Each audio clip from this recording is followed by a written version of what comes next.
De s'ouvrir dans le Maine-et-Loire. Alain Darchy et Michel Fulas sont allés essayer le prototype baptisé Patrilleur, un prototype français.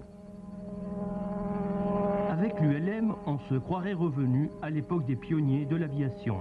Il y a 5 mois, 2 passionnés décident de fonder une entreprise. Objectif, construire le premier ULM 100% français.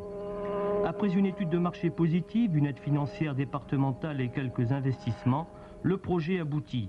Cela permet de créer des emplois et contribue à l'activité économique de la région. La commune de Châtelet, en Maine-et-Loire, implante et loue un atelier relais. Reste à trouver un prototype biplace fiable et pas cher pour contrer le marché étranger. Le dollar est suffisamment cher pour être suffisamment dissuasif. Et je crois que nous sommes suffisamment envahis par des produits venant de l'extérieur pour construire français et inciter à acheter français. C'était pas si facile de trouver un appareil. Nous avons trouvé le Patrilleur qui synthétisait pour nous toutes les qualités qu'on pouvait attendre d'un marché aussi porteur que celui de l'ULM.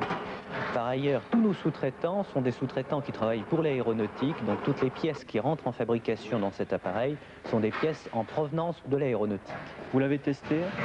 On l'a testé, oui, on l'a testé en statique, on l'a testé également dans une soufflerie et nous pouvons mettre sur le marché cet appareil en toute confiance. Essai en vol, vitesse 80 km/h. L'engin pèse moins de 150 kg à vide et se pilote comme un avion classique, de quoi voler jusqu'à 3000 mètres. Le moteur, un 2 temps, développe 42 chevaux. Particuliers et aéroclubs se passionnent pour l'ULM qui pourrait susciter des vocations.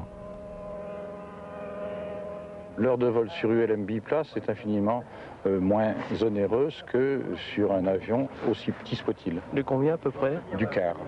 Et est-ce qu'on ne va pas s'acheminer vers une clientèle de plaisanciers de l'air? Incontestablement, l'ULM va devenir l'engin de plaisance au même titre que le bateau à voile qu'on trouve dans les ports de France et de Navarre. Idéal pour la campagne. On décolle, on atterrit en 50 mètres presque n'importe où. Pas de certificat de navigabilité pour l'ULM ni de licence pour son pilote. Mais un brevet théorique de vol à voile et un stage d'initiation sont nécessaires avant de prendre votre envol.